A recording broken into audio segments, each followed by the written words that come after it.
And I think even for me, um, it's really about the people. Mhm. I'm still at the people scale part. Like, there's technologies that we're working on right now, but I'm still at the people where how do you utilize people as assets? Like when it's in corporate America, you kind of know how to do it because you have a team structure. This person reports to you. It's kind of natural.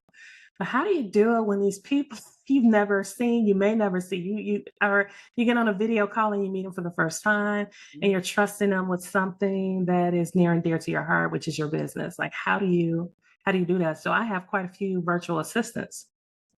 And so that's Okay. part of my yeah, so that's part of my scale story. How many virtual assistants do you have?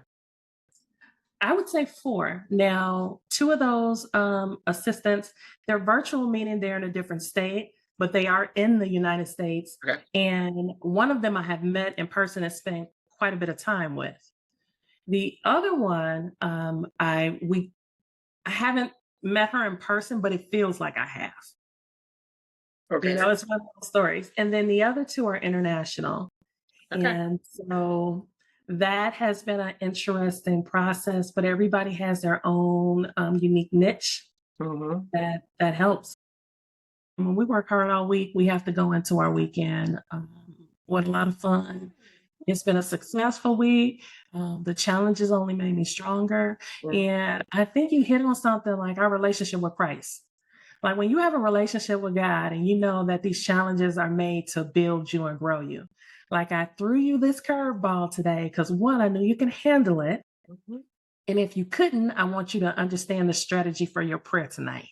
Mm. But God will give you Yeah. a strategy in the middle of your day on how you need to pray because you didn't react right. You had a Okay. bad attitude, you rolled your eyes, whatever that thing may be. And so don't get me started because Welcome to the extension of the Coach Up podcast on the brand new YouTube channel, The Connection Collaborator. I'm so excited to have you guys here, and I'm even more excited to have with me Miss Monique Slaughter.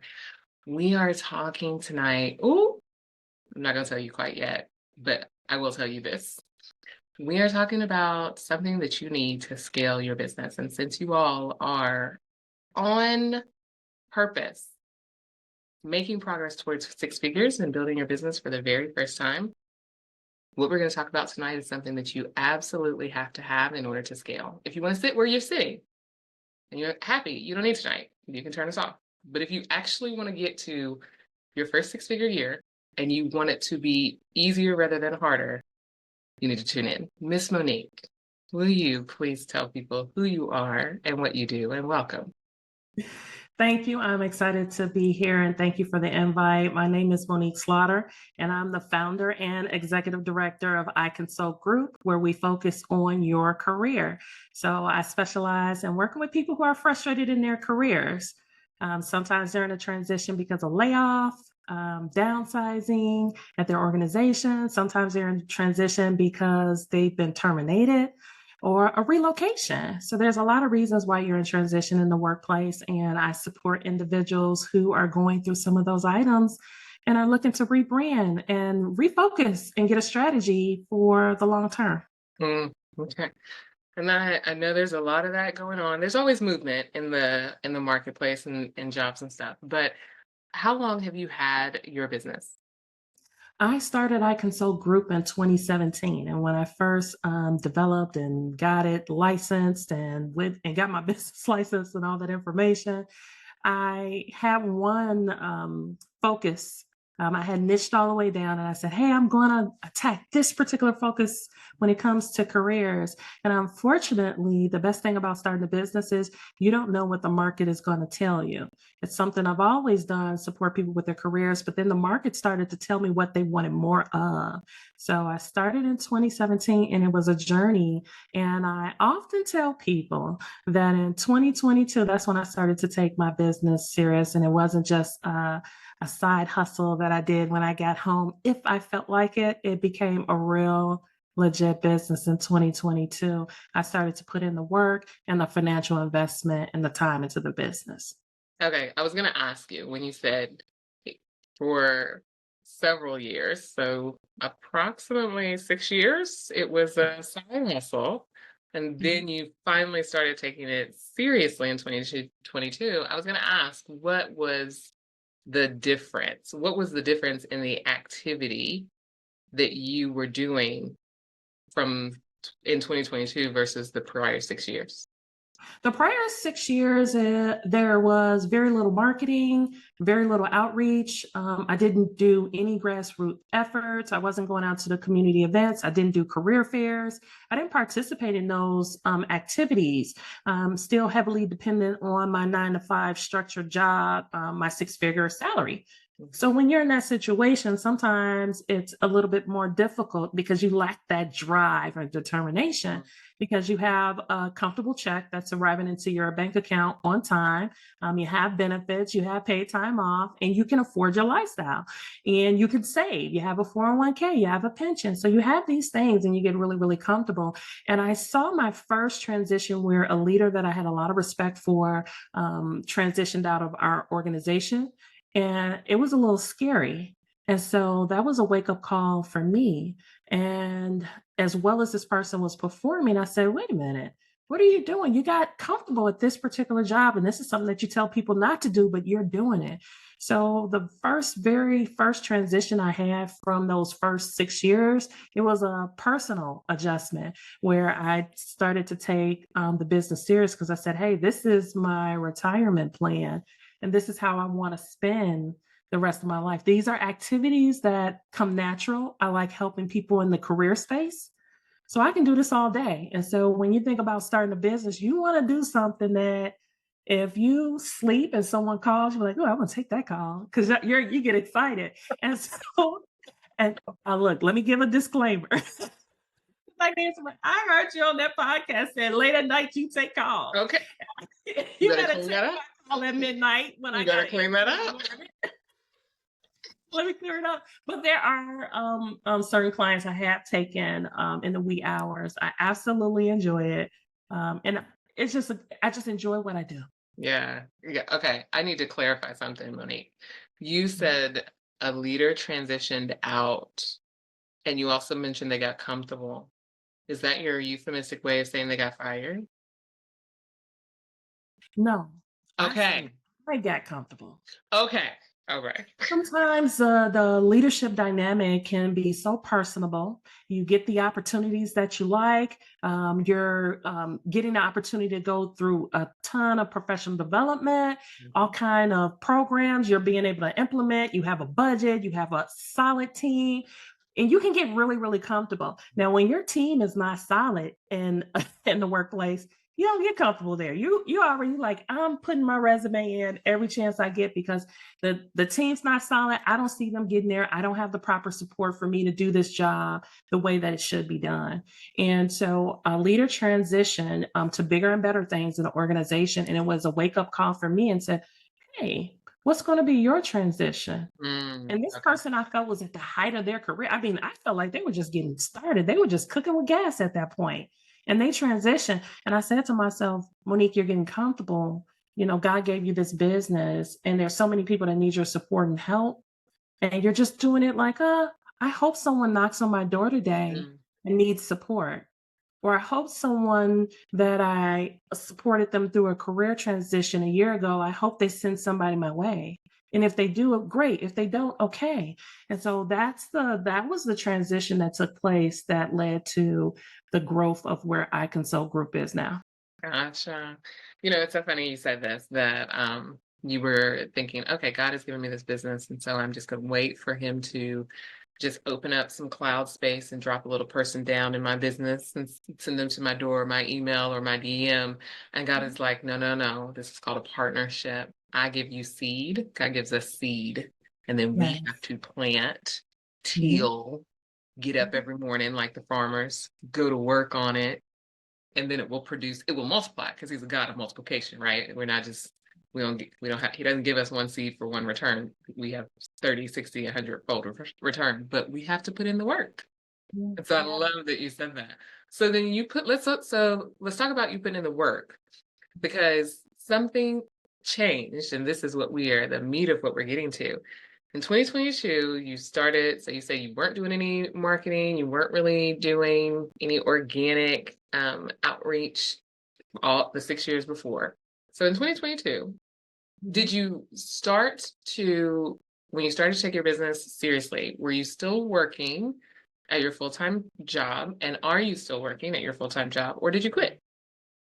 I'm still working at my full-time Okay, job, and I don't perfect. know when that transition will happen, but I believe that it will be sooner than I can probably anticipate. Work is wonderful. I have a solid team. It feels good, but my business feels a little bit better, and it's where I like to spend my time. Okay, that's fair. So in that case, when you are running a now successful business and working full time, that is a lot. So the question is, how are you doing it? Yeah. Now, first, I want to go back to laying a solid foundation. Yeah. So once I got serious, I started to put the correct systems in place. So that had to be my foundation. I had a business plan that was outdated. I had originally written it in 2016, 2017, and it didn't keep up with the current market and what was going on in the current career market, the workplace of 2024. It was not doing that. Or I should go back to 2022. It wasn't doing what we needed in 2022. We're post COVID. A lot has changed. People are quiet quitting. So there was a lot of changes going on. And my motto and a lot of my philosophies were not keeping up with that. It wasn't keeping up with what clients really actually needed. So I went back and I restarted at the foundation. So I updated my business plan, made sure that it cared for where my business currently was and how would it look in 10 years from now? How do I scale this? How do I grow my business to a point where someone else may want to purchase it?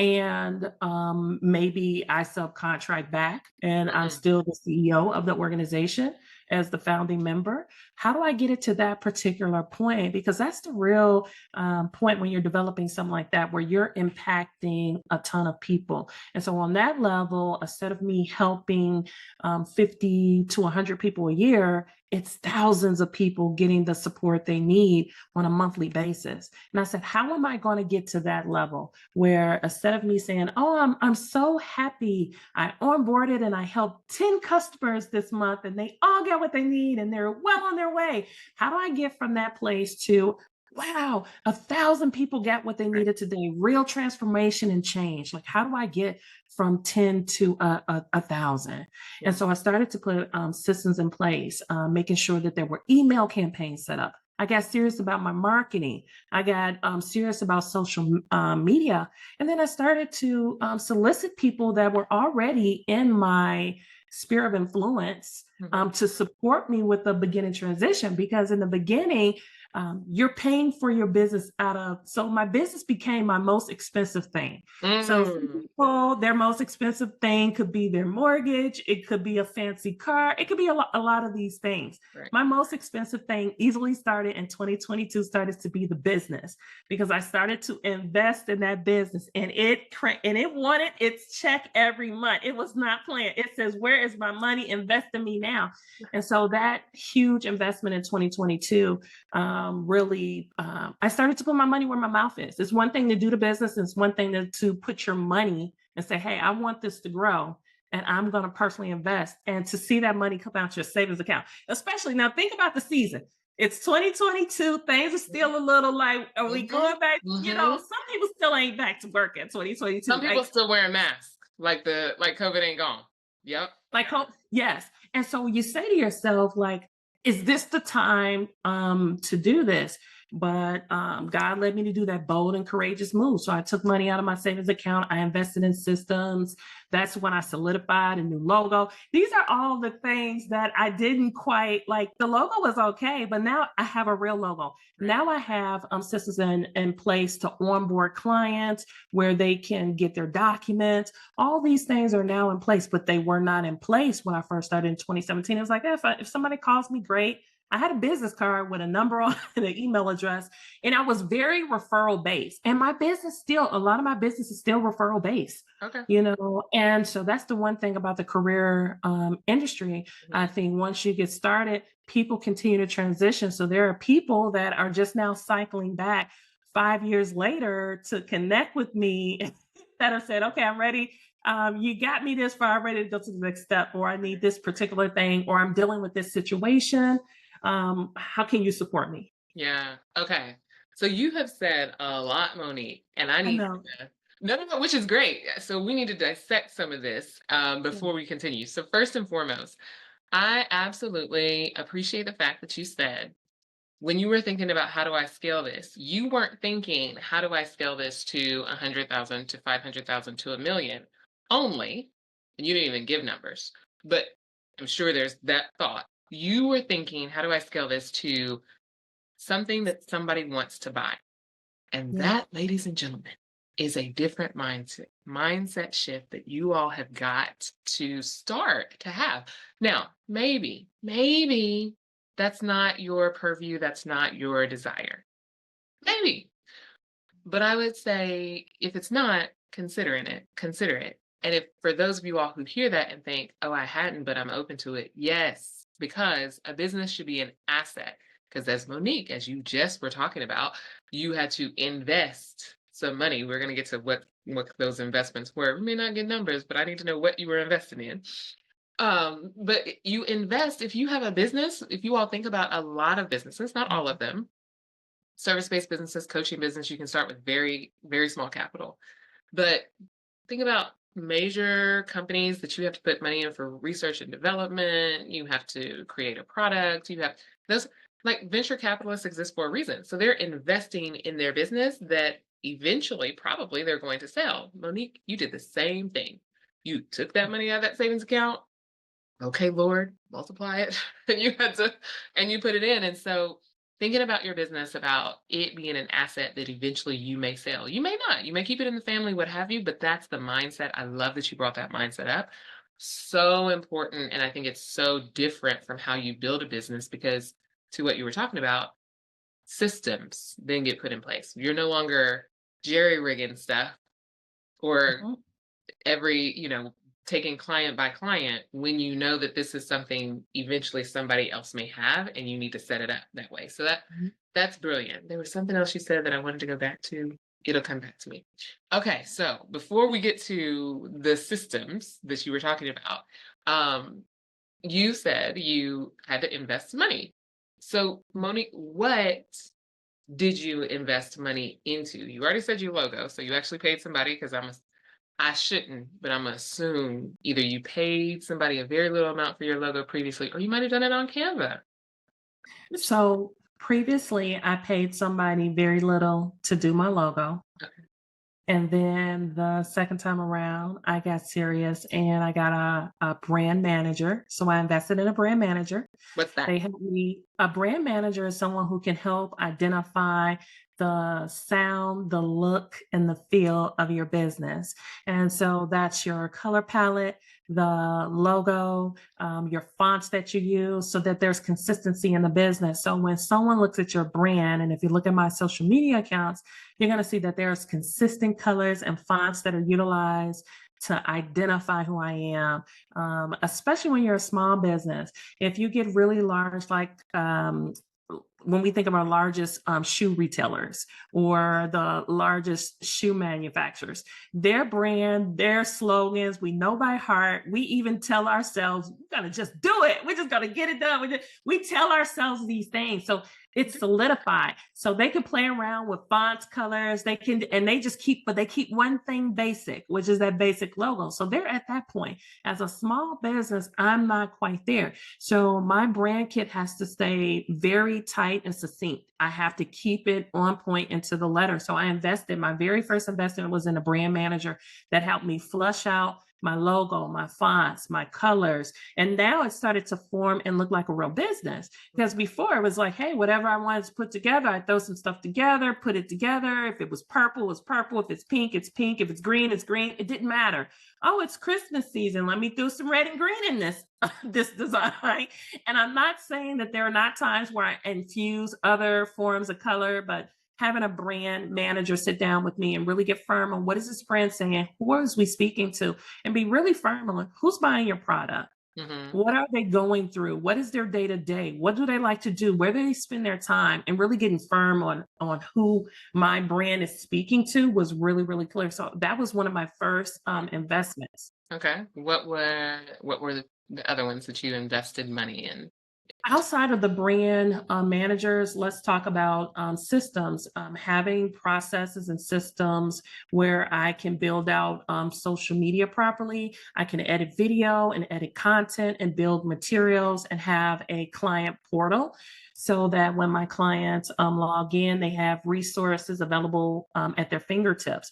Remember, as a solopreneur, it's you're playing all roles, and one of those roles is customer service. And now, even though I have a heart for customer service, helping people through things that I can provide instructions for, many videos for, that has been extremely helpful. So now they just don't come to me every time there's a question. I'm not getting an email or a message via LinkedIn or Google. I'm not getting those messages because that information is available to them, and I set them up for success. And if we think about corporate America, one of the things we saw, and I'm in human resources, that's my area of expertise. And one of the things we saw in the early 2000s is just the introduction of just enterprise systems where there's employee self-services, manager self-service. So gone were the days where you were manually putting down your payroll. Everything was digital, right?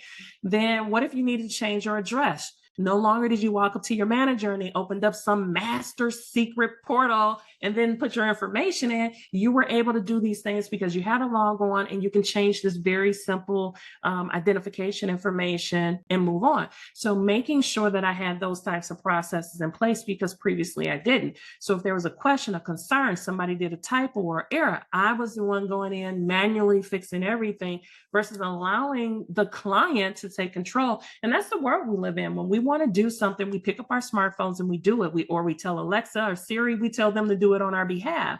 And so getting those types of systems in place were extremely important so that my client could take control of their career and had resources at their disposal when they're available. Also, my business is international. So when you're dealing with, because I'm a coach and my business is based from home, I have clients in different states, in different countries. So it's important that what they need is available when it's convenient for them and not necessarily when it's convenient for me.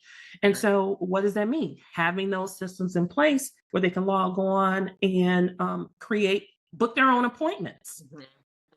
something that's simplistic.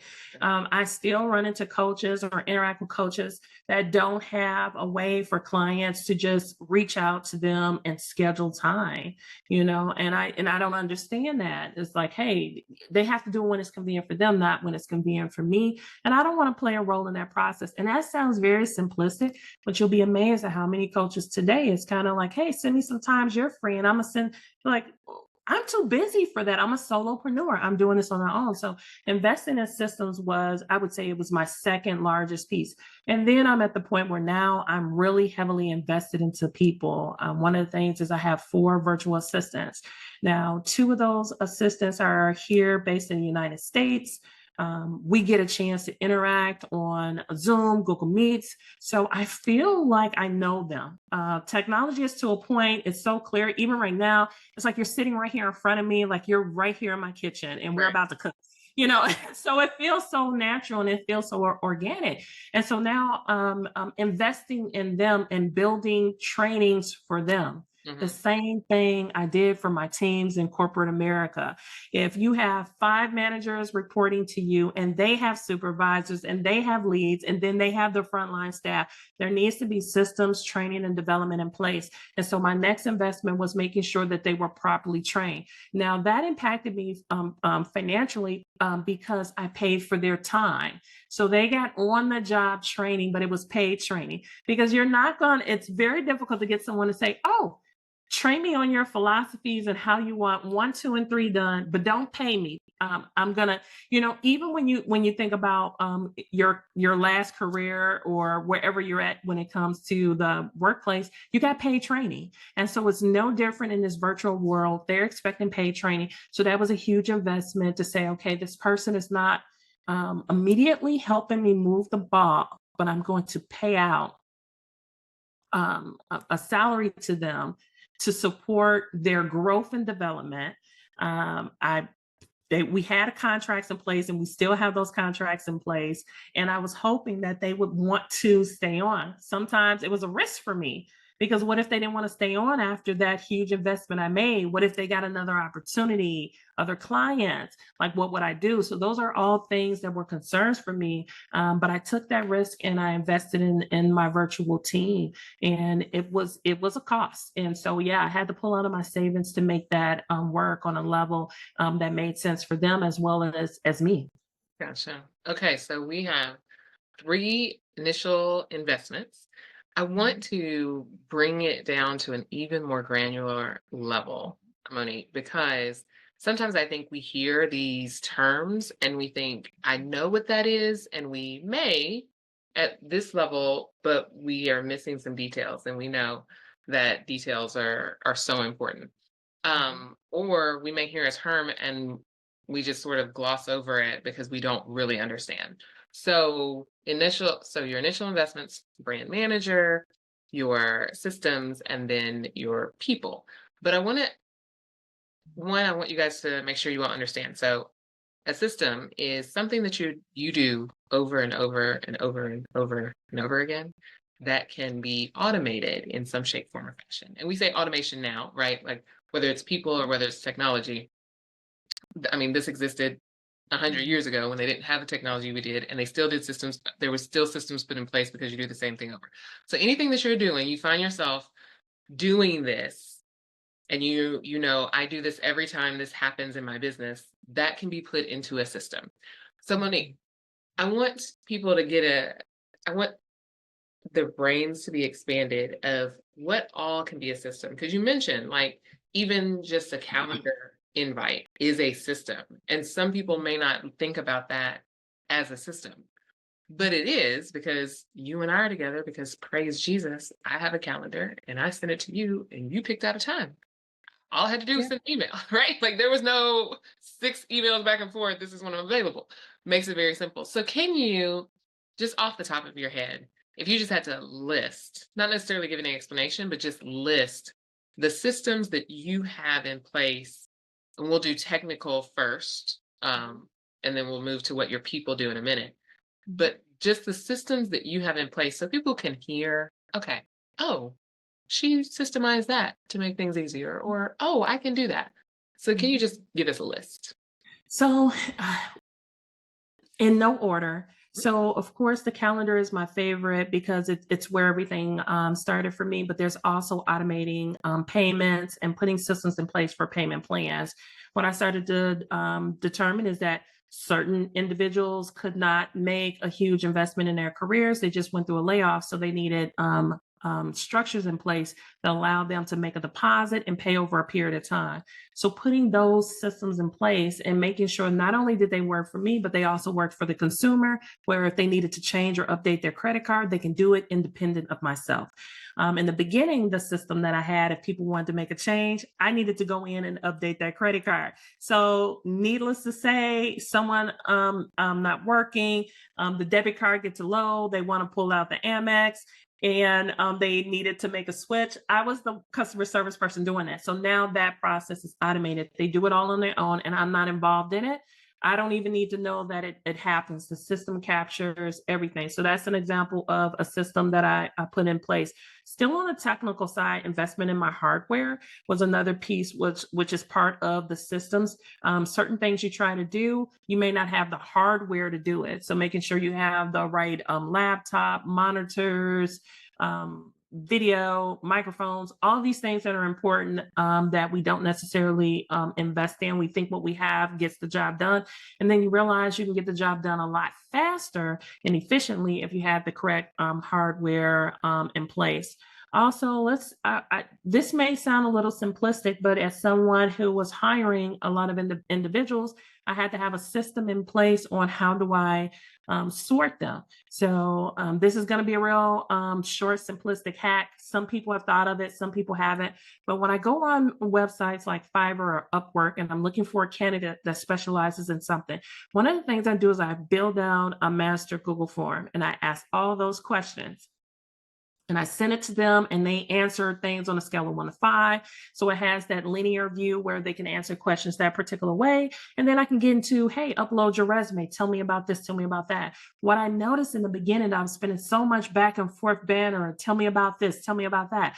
Versus Monique, ask all the questions on a simple Google form. No, you don't have these complex hiring systems because you're a small business, but you can still create it with a form because that's the same thing that my HRIT systems are doing at my 9 to 5. So why am I not doing it on my level, which is a simple form? And there's so many different tools that you can use to create a form, but I created that form. I send the link out to prospects that I looked at their basic bio information. So that's an example of a system. So now I'm getting a spreadsheet back. Everybody asks questions. And if I have a question that is a deal breaker, if they answered no, they don't have this experience, it's a deal breaker for me. Guess what? I just sorted through um, uh, 50 people. 50 people poof, are gone off my list. And so that's an example of a system in place.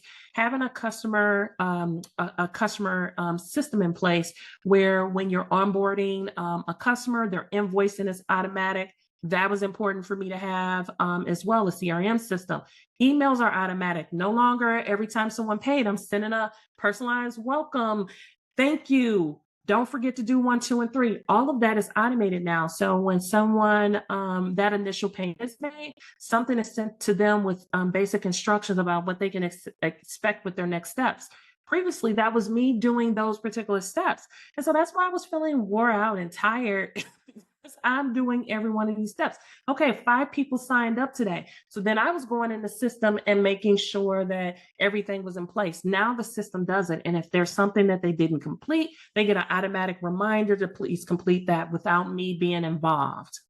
Love it. Those are Mhm. so good. And no, the hack about how to sort through your help is not simple. It is brilliant because I don't know that a lot of people think about that because especially when you go on Fiverr, you Mhm. have the list of quote unquote credentials that they Mhm. have that they've posted, right? And so you know what you're looking for.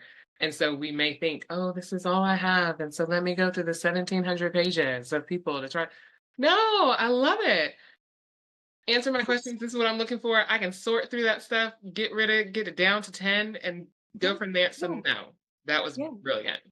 Yeah. And then now I even have what I call a mini board. And it's not an official board, but these are close family, friends, partnerships, network, people in my network that we come together. And even when it came to hiring certain positions, like when it came to my brand manager, we were able to sort through and look at different resumes and really decide, okay, who is best for me, who fits my style, my personality. All of these things are important, and it's the same thing I teach my clients. Oh, I didn't get that particular interview. I was meeting with the CEO. Why do you believe that took place, Monique? And some of the things we talked about is personality and fit. If they're going to be spending anywhere from 8 to 12 hours with you because you're a high level executive, they're going to want to make sure that they want to spend time with you, that you speak the same language, that there's some common interest there. And these are things that we don't supposed to say, but it's the truth. You want to hire people that you feel comfortable with. So that was important to me. I wanted to make sure, especially when it comes to my digital assets, that people that I was working with knew the difference. Since one of my niches is African American women, I wanted to make sure that they knew the difference between an African American woman and an African woman, a Mhm. woman, a Indian woman. I needed to make sure that they knew the difference in these things. And this sounds like small, but if your target market is looking for themselves in your imagery and the things that you do, it's important that they see that reflected. And sometimes you can't tell what someone's background or origin is, but sometimes you can. And so making sure that those things were cared for, the imagery was images that represented where majority of my clients come from, their areas, major cities here in Chicagoland and throughout the United States. So that was important too, that the assets matched. And Yeah. so, yeah, so that was a big piece of it. It's so cool that you had other people. So as a solopreneur, you brought other people in to help you with your hiring decisions. I think that's so smart because we so often think we have to do it on our own, just starting out. But wise counsel includes counsel. So other people who are helping you with that. So Yeah. that's brilliant. And I want to add another point to that. It's good to have wise counsel, but also I'm not a marketing expert. So if I have a friend that's in marketing and has been in that industry for over 10 years, why would I not solicit their support? What is it going to cost me? A brunch, you know? And these are just some things to think about. What's it going to cost you? A brunch? Have brunch. Hey, guess what? We're doing at the end of this brunch. We're looking over my top candidates. What do you think? Even when it came to building out the forms, it's going back to that marketing expert and saying, hey, these are the questions I'm asking this marketing manager. Did I hit it? Oh, make sure they know how to use these particular types of softwares. If they don't, that will tell you 1, 2, 3, and 4. And so having those conversations was really big. So when we talk about scaling your surrounding, your tribe, individuals that you network with, they're all going to be a very valuable piece. And if you don't have them, look for networking opportunities where you gain those individuals into your circle. Yeah, that's good. I'm going to pause really quickly because we're at time, but I have like three more questions. Do you Well, have? let's get it. We got it. We're going to make this happen. Okay, We're going great. to do this. We're going to do this. All right, good. Okay, so let's transition to the people because we were just talking about, right? Like, have a brunch. Can you look over these resumes? So let's transition to the people systems. So you brought on help. You have two who are local, two who are international. First of all, let's talk about the number, Monique, because four assistants sounds like a lot.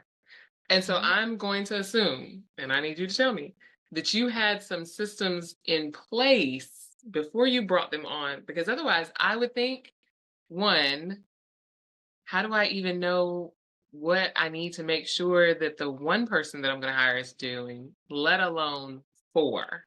So what did you have in Yeah. place? Let's dive into it. So, one of the first things is making sure you have your confidentiality agreements and the other legalese in place. So, that's very important that you're signing up and you have a solid contract that represents your best interests. So, that's first and foremost, having that in place. I think the second thing is being really firm on what you want this person doing on a weekly or monthly or daily basis for you. You must have that list solidified. So, if you're dealing with someone in marketing, what type of assets do you need them to produce? Do they have your making sure that they have a folder with all the branding kit and resources, material? So I set up, and I'm a huge Google fan. I wasn't even utilizing Google at this level 7 years ago, but my current organization, they were Google Suite family. So I had to learn it really, really quick. And then I found out it was one of the best and fastest ways to share and save and access information very quickly. So making sure I had a solid drive with the resources they need. So you're looking for this candidate, you put it out there, you're sourcing. Right then you can start building your folder of materials. You can make it view only so that they don't have access, and there's other settings you can change. So they don't have access to download your assets if you don't want them to. It depends on what it is, but they have access to view it, and making sure that when it came to branding, putting out social media, they understood the steps that they must follow. When it's responding to communications, responding to a voicemail that comes through, how do I want you to do it? How do I want you to represent me? So the first thing is, what do I currently do? And document that process, and then hand it off for them to have a documented system and process, as simple as answering the phone. Like, okay, if you're answering the phone on my behalf, this is what it must sound like. Saying your name, saying the name of the business. How can I help you? Now, it sounds very simplistic, but these things must be in place. And then it was that onboarding training, which was a huge piece. Spending time with my virtual assistants to make sure that they understood, and that's it, and it could be extremely costly, but making sure they understood. Now, I have also taken an approach, and I know you said three questions, but you got me started. I Come also on. took Okay. I also took the approach, and it was very important to me. Is there were some times where I hired other professionals in a niche to go over and hire on my behalf. So we came up with the interview questions together. Hmm.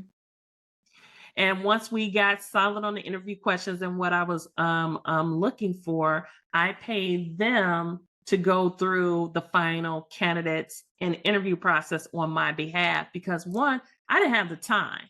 Okay. I didn't have the time. And so that was extremely helpful for me. And then once that person was brought on, I paid an expert to train them on how to do certain things on my behalf. Had you How trained the expert?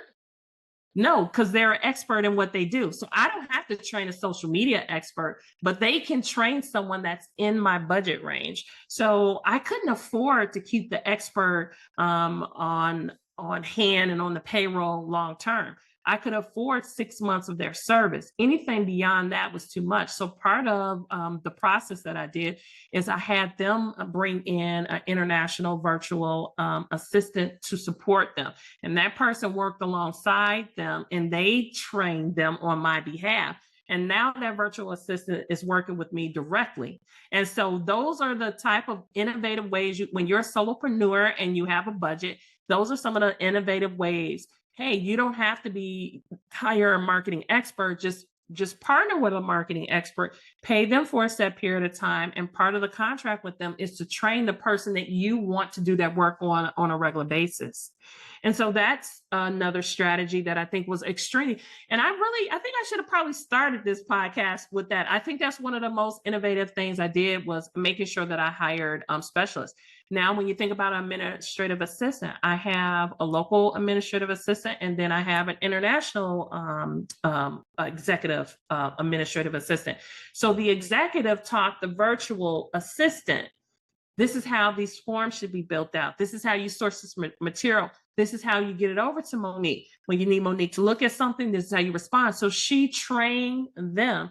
I could afford them. So I worked with her for a 12-month period of time, but she trained so many of the specialty team members that I bring in because she understands my brand. And so I spend majority, so I have a big chunk of my resources that go to payroll, but I'm paying her properly. And then when someone comes in, I don't have to take days off work to train someone. I have someone already trained, and this is what she loves to do. And she walks them through the onboarding process, and she walks them through where all the assets is. And if there's any concerns, they're working with her directly versus working with me. And so I think that is a formula that really helps me maintain my lifestyle and grow a business and not take out, because I haven't taken out any loans for the business at this point.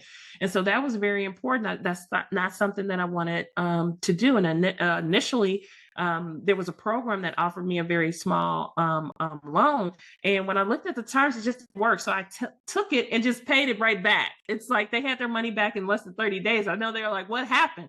It's like I knew that wasn't the path God was leading me on. And, he didn't call me to be the borrower. He called me to be the lender. And so I was not following that principle. So I had to I repented, and I just went back to, let's go back to basics. And so I changed that model and that perspective. So maybe I should have just started with that particular piece on how you hire an expert, you work with them, you get the proper agreements in place, and then you pay them to train people that you can afford to keep on your staff on a regular basis. A social media expert in the United States, those numbers.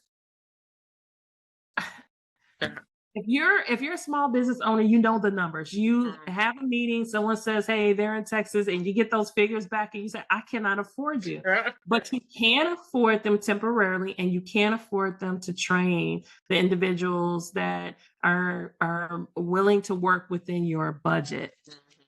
That is a very unique strategy, and it is a smart time hack. And the fact that even applying it to your administrative assistant, where you spent 12 months training her, but now she's able to train other people. So I know that I'm wondering, I'm sure you guys are wondering as well, just taking the social media expert, training your person, for example. I'm assuming, so help me understand. They're teaching them the system, the technicals of the platform, or the best times to post, or the SEO, or those types of things. But I'm assuming there's a part where you've got to teach them, or your assistant has to teach them, your branding and your voice. Or Yeah. does the social media expert, you teach that to them and then they train everything to the person? So the one thing is when you're working with an expert, there's very little runway, meaning they already are an expert on looking at a branding kit, understanding what you're trying to do and produce. So you're working with them maybe about 90 days, and then everything is fine tuned, and they understand the brand, what you're trying to do, what you want to achieve. And so that's so important. Of again, I started off, I paid that marketing manager to do that branding kit. That was one of my best investments that I did early on, one of the first, but the best, till to this day, the best thing I did. So now that social media expert has an understanding of what I'm trying to achieve. And so they're able to continue to replicate it.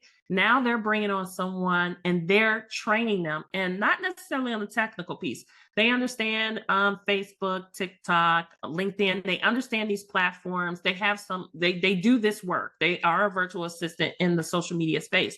But they're focused on, do you understand when to post? Do you understand shading? What is your level of graphic design background?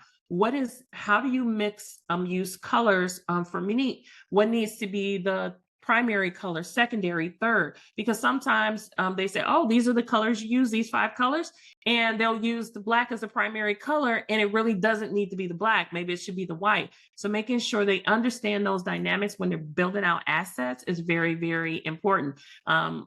Again, posting times and just keeping things consistent. What are they seeing work? What analytics are they looking at, and making sure they understand how to read those analytics and how to adjust to those analytics. And now I'm not babysitting that or going and working with that social media person back to the basics, because it was already taught by an expert who was an expert in social media. They already taught them that. Okay. So then my thought then is, how often are you managing your people in that system? So as you just gave the example, I would think any leader, any owner, you've got to check in to get updates, right? So like you mentioned, they're doing the analytics. I don't know if you're looking at those or if they're bringing you that report and you're meeting with them biweekly or monthly. What does that look like, your management of your team? So the cadence is different for different individuals. Some individuals, I'm meeting with them on a weekly basis, and then there are times where we're meeting bi-weekly. So there's a couple times per week that we're meeting, depending on what type of projects we have going on, what season we are. And then there are some individuals that I'm meeting with on a monthly basis, and they're providing me with a report. I'm able to review. Hey, this particular social media platform grew by 40 people, 37 people, 100 people.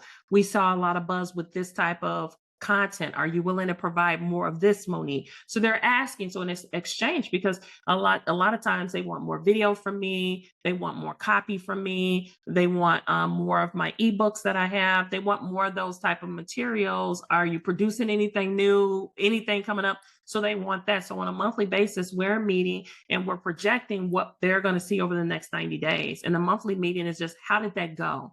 Because it's still a growth process as a business. I don't have a master marketing team that's on my payroll. So these meetings are essential for us to continue to catch up on what's important. And then when it comes to my assistants that focus on the career side, that's ongoing because each client is unique and needs something custom. So the first thing I got really firm on is making sure they understood how to properly use the template, because some of the templates have flexibility and can make unique changes on those particular templates. And one wrong mistake, you're really starting over from the beginning, because our clients are paying for us to get it precise. And so there's no room for error. So even working with those particular individuals and making sure they understand how I approach it, sometimes that's on a weekly basis, because every week I'm getting new clients that are rotating in, and I'm getting clients that are I don't ever see a client as rotating out, Hmm. because career is just something that it's ongoing until you're ready to retire. And even then, I work with retirees. So I don't think there is an end in place when it comes to the career. So we just continue, they just transition to a different part and a different focus. So I know that if you have all these systems in place, Monique, and you have a full-time job, I'm Mhm. wondering, what exactly do you do in your business? You've got all this set up. What I love about what I do is I'm spending that one-on-one dedicated time with my clients. So I am being what I want to be. I'm being the star of the show. So that what does that mean? I'm working with them one-on-one. I'm having those engaging conversations and I'm not worried about their billing. Did they pay their bill? Did they do this? Because all of that stuff is being taken care of. So now I'm actually doing what I'm actually passionate about and what I know my ministry is, what am I here to do? How am I helping these individuals? I'm actually doing that work. It also frees me up for volunteer experiences. I do a lot of career fairs, and in those career fairs, I do resume reviews. And that's when I tell people up front, hey, you're going into this career fair. Hey, share your resume. Don't share your resume. Some people have to be told, do not share your resume with anyone because there's too many errors on this resume. So you're not going to share it. You're just going to collect some business cards, some resources, some information, and you're going to go back and fix these things and apply. And that happens. It's common. Monique, It's very common. you told them not to share their resume. Yes, that's advice I give. Don't share this resume. And they appreciate that lens. I've looked at thousands of resume. I mean, I don't want to say million because a million is a really, really big number. When I think about my 20-year career, how many resumes I looked at, it has been a lot. And so there, I'm still seeing things that shock me. I'm still seeing things like, no, that's not a good idea to do it this particular way. What are you focused on? This is not legible. Thank you for making this one page, but you use the 8 font. And so guess what? I don't have my glasses. I can't even read this, So these are the things that, well, someone told me it has to be a one-page resume. Hey, you are used to making $170,000 a year. If you have a one-page resume, I'm questioning what information are you providing them? Right. Absolutely. You got a one-page resume and you make 170 and you've been in your industry for 20 years. I'm shocked by that. You Yeah. should have a two-page resume. And there are cases where I recommend a three-page resume. Each position is different, and that's where research is given. So I'm researching, I'm staying current on trends. I'm getting professional development and training. I'm working with the coaches that help me scale and grow the business. So now with all these assistants, it opens me up. These systems open me up to do what I do best. And all entrepreneurs know, I think if I think back to 2017 and I think about why I didn't really dive in sooner, it's because I felt everything was manual and I was doing everything. To onboard somebody was a headache. Yeah. It's like I just wanted to do my craft. I didn't want to deal with the billing, taking the payment. I didn't want to deal with any of that. It was a headache. Yeah. And I think that kept me from taking it serious. But once I put those particular systems in place, now I'm at a point where I'm like, whoa, this is awesome. I'm This so glad. So glad you said that it's because awesome. we don't want to take the time away from working on or in the business, whichever one you're doing, to put these systems in place because we think, well, this is time that I could be using to reach out and to Mhm. market. This is time that I could be using to have more coaching sessions so I can have more clients, so I can have more coaching sessions. This is time that I could be using to do whatever number of activities. But Mhm. what we don't realize is that short-sighted. And Yeah. what you just said is so on point because by putting these systems into place in your business, it freed you up Mhm. to be able to be your best self, show your best self up Mhm. with your clients, which is as Mhm. coaches, that's what you want to do. To be coached Yeah. and to get development for yourself so that you continue to stay up to Mhm. date on the latest trends because we know that as a coach, depending on if you are helping to guide someone and that is the coaching vein, the level of knowledge you have, you can't coach anybody past your level of knowledge. Mhm. So you tap yourself out of potential clients, potential revenue, continuation of services if you Mhm. haven't continued to grow. So like you were talking about, your clients sort of stay with you. And so it's a nurturing because career transition happens constantly. But I would Mhm. imagine you have a different system set up for those who are coming into your system to get resume help, interview help, career help Mhm. versus a different system to nurture, stay in Mhm. touch with, check on, maybe send some encouragement about you've been at this position Mhm. 3 years. Have you asked for a raise? Let's have that conversation. Mhm. That you continue to raise your level of expertise so that you can continue to raise your client's level of expertise. Because that's what a client on retainer looks like, right? Like, don't have a client that you have a program and they're with you one time and then they spend money and you don't see them again. And we figure hear out this, how yeah, to we hear feel this all the time in sales. The once you have the best client is the client you already have. that. It is so hard and it costs so much money to go out and to get a new client. So it's best to nurture who I currently have and support them as they transition. And you're right, it's those automatic touch bases. Who's up? Who do I need to send over sometimes a free 15-minute call to check on them to see how they're going? I haven't heard from them in 6 months. What's going, those things. And then those are those encouraging notes that they need just to know that it wasn't just a one-time transaction for me, that this is a relationship that we're building over time and I want to continue to nurture and grow. One thing that we haven't dived into is how, when someone is brought into, how the work is parsed out. So that may be a piece that you want to refer to. So one of the things that I have in place is my CRM system gives me the availability when certain clients, I have it set up with parameters. When certain people come in, the executive assistant gets it first, and she starts to do her pieces to it to make sure that everything is in place for that particular client, that they are aware of all the assets and how to utilize them. So she handles that piece. So that person is onboarded and they haven't really got to me yet. Sometimes they may have spoken to me already because we did an initial free consultation call.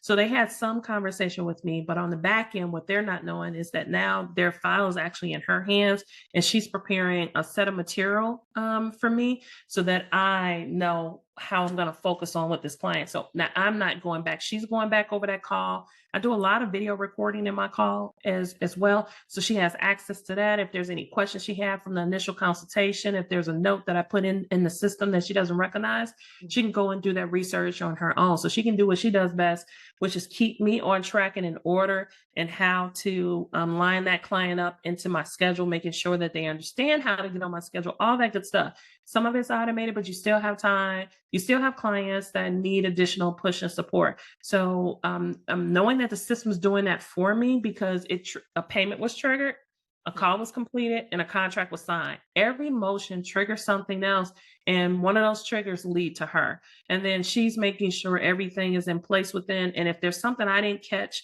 because I was moving fast or I had a really, really big passionate conversation, which is normal. Have this big passionate conversation. She's like, there's some stuff missing here. I'm glad you did all that, buddy, but we got to slow back and go back to step one with Right. this particular client. Because just like in the school system, you don't get a child doesn't get a second chance to do first grade. We hope that they do it right the first time and they're gone.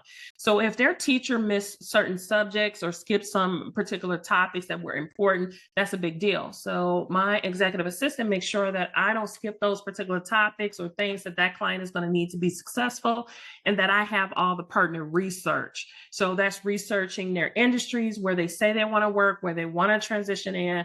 And when I have all that in place, when I get on that call, I'm prepared for that call. Those assets are now attached to the next meeting that we're having. They're putting the primary folder for that client, and she's doing that on my behalf. I've trained her. So I'm not doing as much research as I once did directly related to the organization, the industry that they're in. She does that for me because sometimes you can get someone in manufacturing. And I've never worked in manufacturing, but I know how to coach someone that is looking to upscale their career. And so the focus there, but there's certain things I need to know about what's going on in that industry. Are there niches that are opened up for them that they're not even aware of? Is there options for them that they haven't considered, but they totally have the background for? Are there certain certifications they should have that they don't have? So she does that particular research. We have client folders and she puts it in there. So I think that's a big piece. So that's automated. So I'm not calling her, hey, I just met Ken. We had a great conversation. Right. He's in the system now. Do some research on this industry. She has all that based off what was completed by the client and the notes that I put in with the onboarding call. So she has that now, and that's done. So I think that's another step Mm-hmm. that we didn't talk about, which is how do I get work over to her? Right. And it's semi-automatic sometimes because of me and my big mouth. It's not automatic because I go outside the system and then she has to put it into the system. Because again, I have these passionate conversations. I'm doing grassroots. I'm out in the community. I'm meeting people, shaking hands, closing deals. Like if someone comes up to you and you close the deal right there, you don't go back and say, "Oh, you didn't go through my fancy Right, system." right, I have her to say, "Hey, this person needs to go through the system, but I secured the payment and I had the first call." right. And so those things are in place, and she can catch when there hasn't been activity with people, like when someone hasn't been on my calendar in a while. She catches that and she does the appropriate follow up. She has system in place that shows her that, and then she follows up with me, and that's why we meet on a weekly basis to discuss some of those clients. It's good that, again, taking the time to set up those things where the A happens, B automatically happens after, and it's already sourced of who to go to. So I'm sure you have that set up for your other three assistants, but I won't take all your Mhm. time to ask about that because I remember what I wanted to ask about. She has that set up for those other Ah, there it yeah. is. Yeah, she Okay. has that set up because Yeah. again, that would be too much time. But what I Yeah. love is you just came up with your question. Sometimes I get in that fog and I can't remember I can't remember that question because I'm a talker. I love to talk. I love to interact with people. Yeah. So you got your question and it's like gold. I can't wait to hear it. Okay, so it was 2 actually. So I did end up Okay. I actually have the 3. So this one's a very simple one, but I think it's important for people to hear because I know I wonder it and I'm curious how you handle it. So access to your information, meaning, for example, you were talking about Google, some of the things you can restrict what people can do. They can view it, they can't download it, that type of thing. But they still have to have access to your Google account. Social media, they have to have access to your social media. Do they, or are there systems and platforms that allow them to have their own access and they're not getting your passwords? How do you handle that, money? Yes. So everyone can do a simple Google search and password keepers, password managers, and they get their own password. So they never see what my master password is to, especially for the social media sites. They never see that. Meta, so that's Facebook, Instagram. They already have that set up where they have a system built into that platform for you.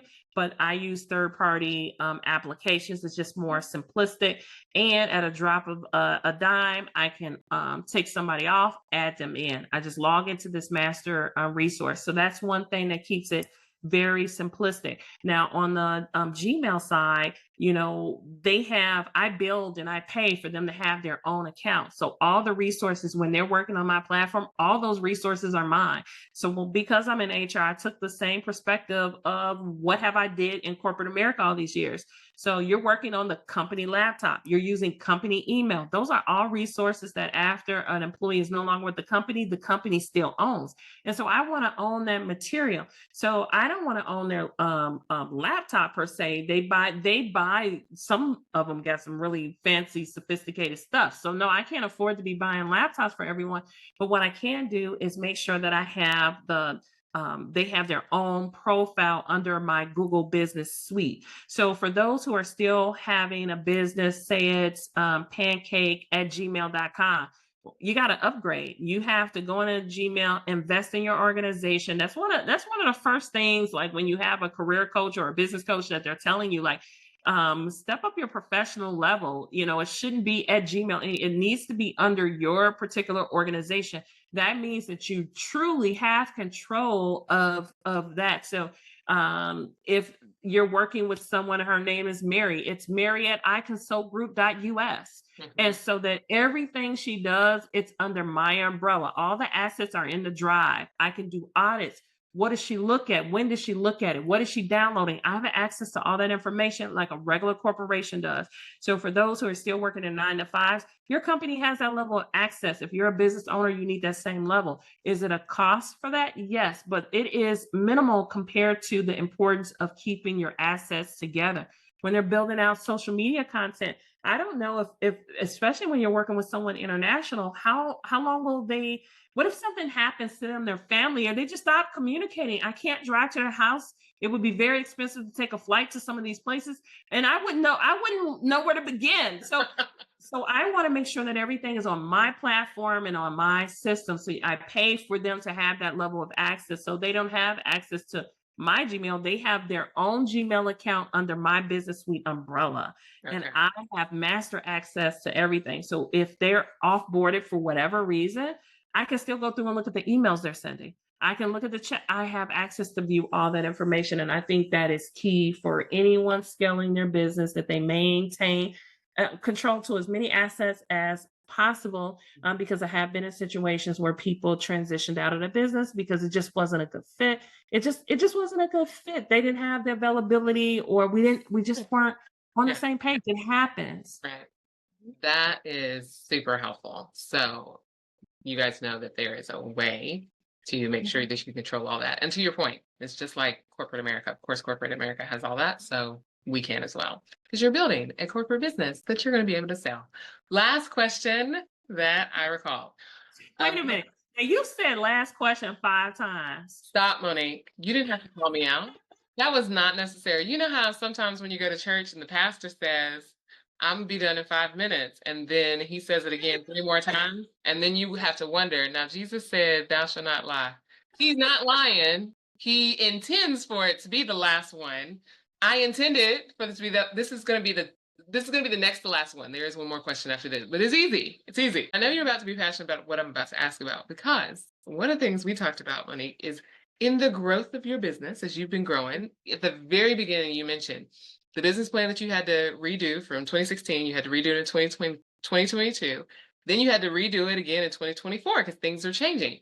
But you've Mhm. had some progress in 2024 in the systems you've put in place, the investments you've made, the adjustments you've done have Mhm. all accumulated. I like all these A words, I like alliterations, have all accumulated to an August exciting story. Can you tell us what happened this past August that has been a Yeah, and result? I don't know, and it's 2024 leading to August. So one thing I love about 2024 is this is the first year of the business where I consistently made 4 figures every month.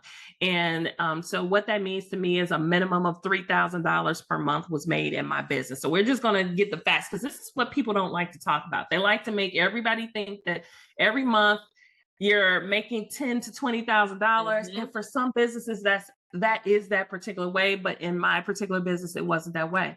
So I got my business to the point where I was making a minimum of 3,000 per month consistently. So that is a big deal, to have that consistent income. And then your 50,000 your coaches that bring clients in for 50,000 will tell you, hey, there's months where I don't make anything, but the next month it could be $150,000. It could be $200,000. They don't, so it happens that particular way. So I saw consistency in the business because of the systems and outsourcing some of the work that I call myself doing myself, which I did it at my own pace. Mhm. And so I saw that growth. And what was very interesting about August is I had my first month where I made over $10,000 in the business and 165. So it was absolutely huge. It was unexpected.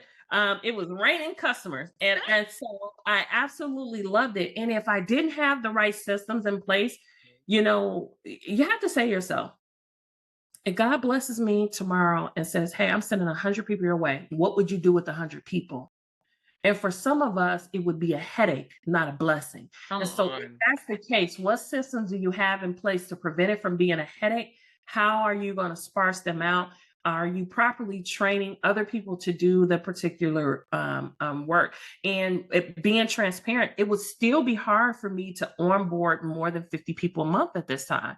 And that's why in 2024, I've invested in a new business plan, and there are other systems that I'm bringing online that's going to help me, because not everybody needs the same level of support, but it's going to help me on board. If 1,000 people want and need my services, they'll be able to duplicate it. So teaching using AI and certain technology to do what I do faster, portions of what I do faster. And then I can always be, it's one thing if you're that final reviewer, and it's one thing if you're creating every piece of that system. And so now I can focus on having great conversations and teaching others how to have those great conversations. Yeah, I love it. Congratulations. And Thank you.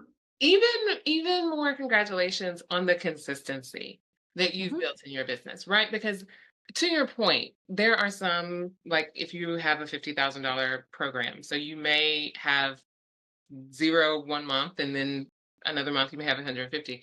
And there are businesses that are set up, especially in the coaching world, where you have launches. So if you're a coach that does launches, you may do 3 launches a year, and that's your large Mhm. sailing season. Mhm. And then the rest of it is just maintenance, and you may not have anything quote unquote coming in because that covers it. But I'm congratulating you on the consistency, money, because if you think about businesses that are sustainable and they continue to grow and scale, which is where we started this conversation. Consistent revenue is part Yeah. of that, right? Figuring out that piece. You can have larger times of the year when you may have a bigger bump in sales. Retail is a great example. We're coming into the Christmas season. So much money is made for retailers during the Christmas season, but they are not living off of those 3 months of income the other 9 months. There's some kind of income coming in. And that's so important that Mhm. there's a stream, if that's not the mainstream, that there's consistent monthly income. So kudos to you for Yes. getting your business to the point of consistent revenue every year Yeah. or every And month. Excuse me. yeah, and I think it's one of those things where there were moments I wanted to give up. Moments I said, "Hey, the savings account is going down. I didn't get a return on investment on certain assets, so I thought." But you have to give them time to work. And so no matter what level you're in, there's always another level of what we're doing. So some of what I mentioned today could be junior for certain people because their business is on a certain level. But for other individuals, it's like it is business changing information. So it's really going to depend on what level your business is on. And I love your platform and hearing. I love to listen to your podcast because I'm listening to people who are where I want to go, and there's a lot of unique ways to get there. And then I think, oh, you have one more question. Wait, hold on. Let me take a sip. Well, this is going to be the wrap up question because I included that as tell people how to connect with you. So finish your thought, please. So I think it's just very important to be comfortable where you're at in the process of your business and stay focused on where God has your business, how He wants you to scale it. I think that's going to bring you the most joy and fulfillment. Um, of course, I'm running a business, so it's important for me to bring in revenue, but this is so much more than revenue for me. I have clients that are getting life changing transformation. And when I impact them, it's impacting their entire family, the people they live with, their parents, their cousins, their uncles, their children, their goddaughters, their godsons. It's impacting so many people. And so that's the most important piece for me is I want to make a big impact. And I personally believe that when you're solving a problem, when you're helping support, everything else is going to fall in line. So I'm not worried about the big bus or the bang and, oh, when am I going to have $100,000 a month? That's not where our focus is. My thought process is how can I help 100,000 people and really and have them 100,000 people have transformation, Mm. not just that they got a service from me or purchase something, but they actually had transformation. So that's where I keep my focus. So scaling and building these things, it was just the appropriate things to do so I can support as many people as possible because that's so much bigger than the final line. And I believe it would be just natural for me to make well into the six figures in my business if I didn't have full-time employment. And so even at my 9 to 5 transition and making sure the proper training is done for the managers that report to me, making sure they have what they need to be successful, and that they can carry on the work that we started, so carry on the torch. And so that's just it's that's where my focus is, and I think everything else is going to fall in place, and that I Consult Group will be that multi-million dollar brand in the future. And my and the future could be January. The Okay. future could be 2030. I don't know what that future or that timeline is. My focus is making sure that my craft continues to stay current and relevant, and that people are seeing transformation. And I think everything else falls in line. Absolutely. I often ask my guests what's the legacy they want to leave, but you just beautifully capped Look at exactly what me. it is. I just went, listen, I just snatched that right off your notepad. Superstar. I love it. And so you have then taken us very beautifully into, because that's the legacy that you want to leave, because your desire is transformation for people. How, Monique, can people connect with you so that they Ah, can be part of this? excellent question. So our website is www.iconsultgroup.us. And so that's the website. And so that's the foundation for connecting with us. Also, we have several email addresses. And you can also email me directly, Monique at iconsultgroup.us. I have systems in place. So if you do email me correctly, you'll be placed in one of those systems and we'll be booking a call. So it's okay for people to email me. In the beginning, I'm like, no, I don't want anyone to email me. Now I love to receive emails because I have stuff in place to counteract that. And I have somebody that keeps an eye on that to make sure that we're successful. And then iconsolegroup.us, that's our handle for everything. So that's our handle for threads, Instagram, and that's also our handle when it comes to Facebook. So those are the platforms people can reach me at. And I'm constantly posting any updates, anything local that I do is posted on those platforms, so people here in the Chicagoland area will know where I'm located and what I'm doing any particular week or month. This has been insightful because I appreciate how much detail you gave in breaking down exactly how a system can be put in place, what areas of the business can be impacted and improved by systems, Mhm. and especially the people portion of how you chose the people, which was so helpful, and then also how they are even trained. Such a hack. Oh my goodness. And so thank you for the transparency. Thank you even for the transparency of the times when we were like, okay, savings getting low. I don't know if I want to keep going. Those are all real parts of being a business owner that we don't talk about often enough. Yeah. And so I very much appreciate what you have brought today, Monique. This has been an amazing conversation and so helpful to the audience. So blessings to you.